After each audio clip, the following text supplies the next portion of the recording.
I'm Kaylee, and today I'm going to tell you about all the books that I read in May.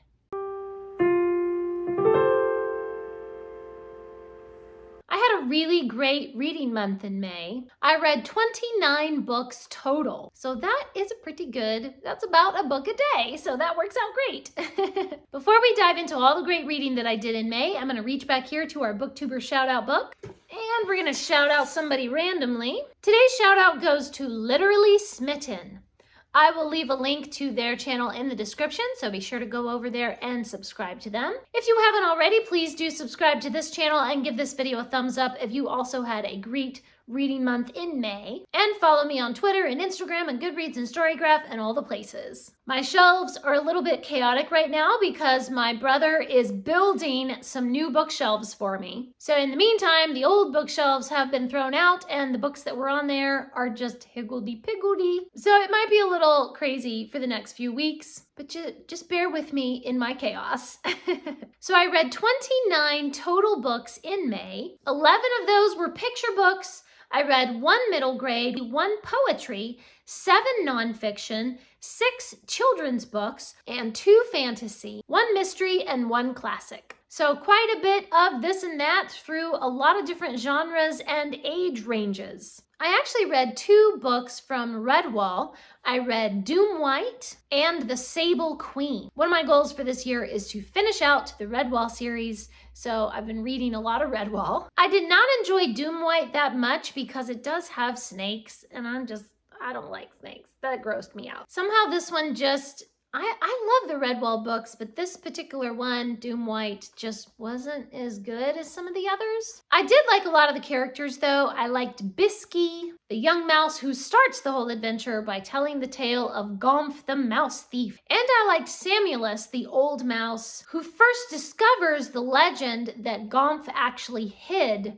these beautiful gems, and so it's a treasure hunt and a secret to find the old gems of the legend. And I loved Abbot Glissom, who leads the abbey with wisdom and compassion. However, because of the snakes and some of the violent deaths in this book, I only gave Doom White 3 stars. But then I read The Sable Queen, and I really liked that one much better. The plot in this one is that the Sable Queen is an evil vermin, and she has been ordering her rats and stoats and weasels to kidnap little babies, little children, toddlers, from Redwall and the surrounding, Mossflower Wood. So the idea is that they will kidnap all the little mouse babes and the little baby hares and the little toddlers. And then they'll use that to blackmail the animals of Redwall into surrendering without a fight. But thankfully, there is a hare sword master from Salamandastron who comes to Redwall and leads them all to find the Abbey babes before the Sable Queen's evil plans can come to fruition. I liked a lot more of the characters in this one, and there weren't any snakes, and so I enjoyed it a lot more. I gave this one 4 out of 5 stars. I thought it was really clever in the plot how every time that you thought they were about to get the babes, or the kids figured out some sort of plan that they were going to be able to escape, then this obstacle would come and it would ruin all their plans, and they would have new obstacles to overcome and new problems to solve. And so it just kept that momentum going in the plot. I also read a couple of Bobbsey Twins books. I read Bobbsey Twins on a Houseboat and Bobbsey Twins Adventure in Washington. I used to love the Bobbsey Twin books when I was a girl, and so now I've been rereading some of the old ones I had when I was a kid, and also reading some of the ones that I didn't have as a kid, so ones that I'd never read before. The writing is very simple, the plots are just so straightforward, and in most of these books, not much really happens. It's kind of peaceful and happy, and they have little adventures that are mostly resolved pretty quickly. It's just right for little readers. I enjoy it because it takes me back to those nostalgic childhood times, and I've been enjoying rereading through these as an adult as kind of a form of stress relief. It's just so peaceful and cozy. I gave both of these 3 stars. I also read The Fall of Arthur by J.R.R. Tolkien, and I've already done a whole separate video talking about Tolkien's beautiful epic poetry about the King Arthur legend. And I also read The Law and the Lady by Wilkie Collins. Again, I've already done a separate video talking about Wilkie Collins. I gave that one 4 stars. It was very thrilling and exciting. So go on over and watch that video to see all my thoughts about The Law and the Lady. And I read Agatha Christie's A Murder is Announced. This is a Miss Marple mystery. I don't always like Miss Marple, but this one I really enjoyed. And I've done a separate video talking all about Miss Marple and A Murder is Announced. And I read C.S. Lewis's God in the Dock. And again, there's another video talking all about God in the Dock. So I will list all of these separate review videos down in the description and probably up in the cards somewhere up here so that you can, go over and see all of my thoughts on some of those, because I just had way too many things to say to include in this video. I reread Edith Nesbit's The Enchanted Castle. It's been a good long time, probably like 15 years or something, since I've reread this one. This is about 3 siblings who are spending their holidays in the country. They go exploring around hoping to find some adventures, and they stumble into a beautiful garden estate where they find what appears to be a princess who is under a sleeping curse. But when they awaken her, it proves to be just Mabel. She's the housekeeper's niece. But Mabel assures them that magic is real and that the garden and the castle are truly enchanted. The children explore the magic gardens with a magic ring, and it transforms their holidays into a wild adventure. I just love Edith Nesbit's stories. Her plots are so imaginative. The writing just sweeps you away into fairyland, but the characters also have to deal with ordinary things in their daily lives as well. They get scolded if they ruin their best clothes. All of Nesbit's stories have these grand fairy tale magic things alongside ordinary bacon and eggs for breakfast.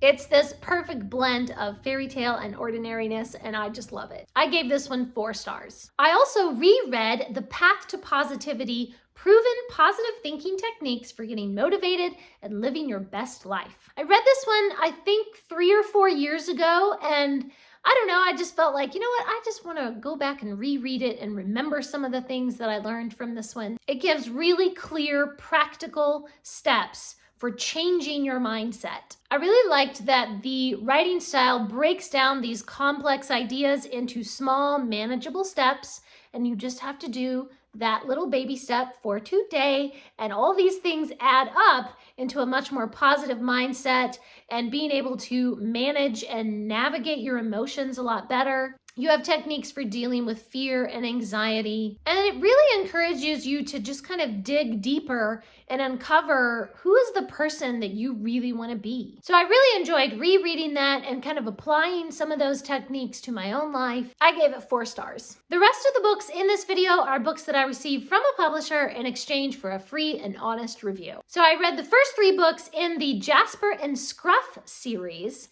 This is a really cute children's chapter book. I'm not even sure if it actually has chapters. It has a lot of illustrations, but it's not a picture book. It's like just for kids that would just be starting to read on their own. So there's Jasper and Scruff, the Cool Cat Club is the first one.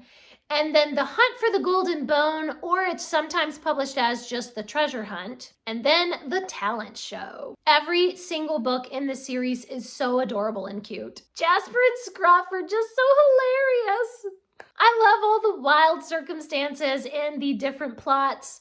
Most of the plots have a lot of twists and turns and crazy stuff happening. But these 2 unlikely friends, Jasper and Scruff, they are resilient and resourceful to handle any circumstance. The illustrations are really cute. I just love the adorable designs for all the different animal characters. And every page has really colorful, beautiful illustrations. I especially like all the little details in the background, whether it's all the details of Jasper's fancy closet at home or all the little books in their bookstore. The illustrations really bring this extra dimension to the setting. It makes it really special. Every single book in this series gets 5 stars from me. I also read a middle grade novel, Grady, Whill, and the Templeton Codex. Grady and his best friend Arush are desperate to get accepted into the most elite school in the world, Templeton Academy. While they're dealing with a bully at their current school, Grady and Arush begin to realize that there might be a special skill set or some kind of deeper strength that is required if you want to be accepted into that elite school. I liked this book pretty well. The concept is very interesting about the special skills and the unique abilities that are required to get into this school. The plot is full of mystery and action, but the pacing is a little awkward, especially in the beginning. It just takes way too long setting up the characters in the setting before they even get to the school. The first 100 pages probably could have been condensed down to like 50 pages. But I really loved the idea of this school that helps children to unlock their hidden potential. The writing style is good, but there are a few grammatical errors that kind of annoyed me. The characters are interesting and complex, but the writing tends to tell you about the characters instead of showing you the characters, with the result that I didn't really connect with the characters as much as I wanted to. But I do really like the introspective aspects of this story.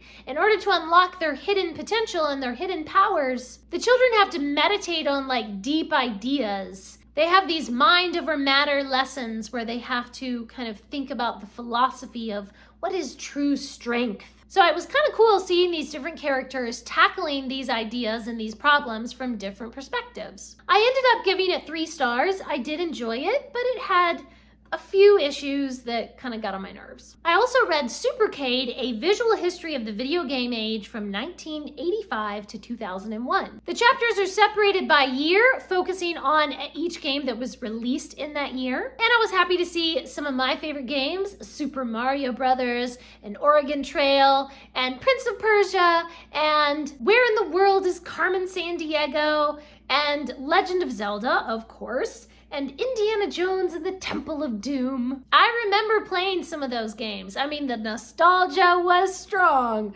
with this book. Those were simpler times back on the Oregon Trail. I lost count of how many times I died from dysentery. This book is really colorful, full of beautiful photographs and the bright graphics from all the games we love. I like that the author includes little anecdotes about their personal experience as a kid playing these games. There's even a fold-out page that has a long timeline of all these games, so that was very cool. I gave this 4 stars, and then I gifted it to my brother for his birthday. I also read Tarzan, Jungle King of Popular Culture. The author sent me this one for review almost 10 months ago, and I finally just now read it, and I apologize to the author for taking so long to read this one. This book talks about how the fictional character of Tarzan heralded the beginning of the superhero archetype in pop culture. A man who is more than a man, stronger and faster and smarter, capable of superhuman deeds of courage and daring. So this book details the Tarzan phenomena from beginning to end, with the very first book all the way through comics and movies. It also follows the author's life, Edgar Rice Burroughs. It was really interesting to learn about his childhood visiting a Western ranch, his failure at military school, and his obsession with wild stories. There are so many different versions of Tarzan that it's kind of difficult to figure out which one is like the original Tarzan. Some movie or comic versions portray Tarzan as being more comedic, and other ones have him as much more serious and intellectual. But it was really fascinating to see how this concept of the Tarzan character has filtered into other characterizations in other stories, even like Star Trek and Batman. It was cool to see how the character of Tarzan has these wide-reaching influences to the point where it's become such a part of the pop culture consciousness that we don't even realize how modern stories are derived from what came before. I also read the Breathwork Companion, Unlock the Healing Power of Breathing. I've been reading this book little by little over the last 3 months. Your breath is a powerful tool to nourish your body and spirit. Simple breathing exercises can unlock the healing instincts of your natural body. It relieves stress and anxiety and resets your nervous system. So I loved trying out all the different breathing exercises and mindfulness and meditation in this book. And I liked that there are some inspirational stories about different people who turned to breathwork to help them sleep better, to help them manage their health and their different symptoms they had. And I really loved the writing style of this author. Every page is just full of compassion. The whole atmosphere of this book is one of peace and gentleness. I gave it 5 stars. This book really helped me and really inspired me to alleviate some stress and inspired me to just take a breath, find some peace. I read Calm for Moms, Worry Less in 4 Simple Steps. Even though I am not a mom, I picked this up to read it and review it and then give it to my sister-in-law for Mother's Day. And even though I'm not a mom, I really got a lot out of this book. The techniques and the tools that are presented in this book and all the concepts apply to everyone, not just to moms. This book is geared towards moms with illustrations and examples for moms, but you could apply it to really anyone because everyone worries. But there are ways to combat those negative thoughts. This book dives deep into cognitive distortions, mental habits, mistaken beliefs that are keeping you worried and stressed. And you learn how to let go of those worries and corral those chaotic thoughts and learn how to cultivate some peace in your life. This book is so positive, though all the language of this book is just so encouraging. I really like this. This book is not just some cutesy platitudes that sound nice but don't really help. No. This book really gets into the heart of anxiety and what causes stress. And the advice is actually helpful. It's actually doable. It really makes a difference. It did for me. I was also glad to see that there are a couple of small sections about faith and prayer. The best way to overcome anxiety is to tap into that power and that faith in God.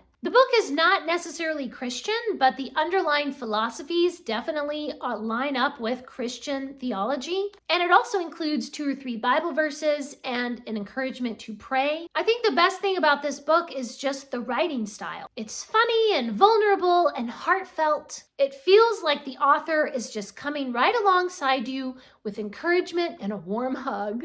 It never sounds preachy or cutesy like a lot of these books do sometimes. It just feels honest and real and raw. And that meant a lot to me. The author really writes from this vulnerable place, and it takes a lot of courage to write that way. I gave this 5 stars. I was very impressed with this author and with this book. I also read the cookbook Viva Desserts.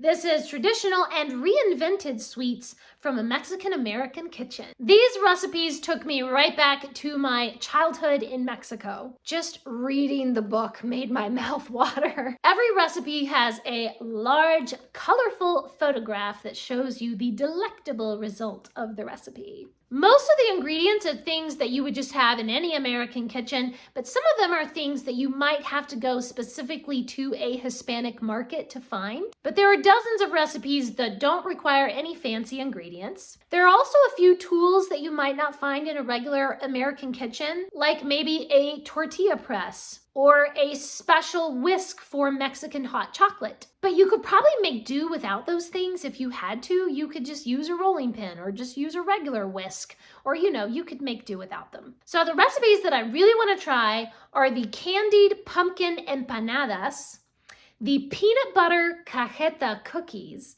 Oh my gosh, my mouth just watered just now. Just saying the name of the recipe just made me hungry. And the other one I want to try is the churro muffins. So those are like my top 3 ones I want to try from this book, but there are tons of other ones that look really good as well. I'm especially impressed with the recipe to make real concha bread, like the real traditional ones that you would get from the panaderia. I love that traditional Mexican recipes. All the recipes look amazing. I gave this 5 stars. There are also a whole bunch of picture books that I read. Most of these were just so beautiful, lovely illustrations and adorable, cute little stories. And I just love reading picture books. Like, it's just so much fun. And then I get to read them together with my nieces and they enjoy it. One of my nieces specifically asked for her birthday for a book about birds. So we got There Are Birds Everywhere. That was a really fun one. She must have spent like half an hour just staring at all the different birds in this book. And those are all the books that I read in May. Please leave me a comment and let me know what are some of your favorite books that you read this past month. Thanks for watching. Please subscribe and remember, the right book in the right hands at the right time can change the world.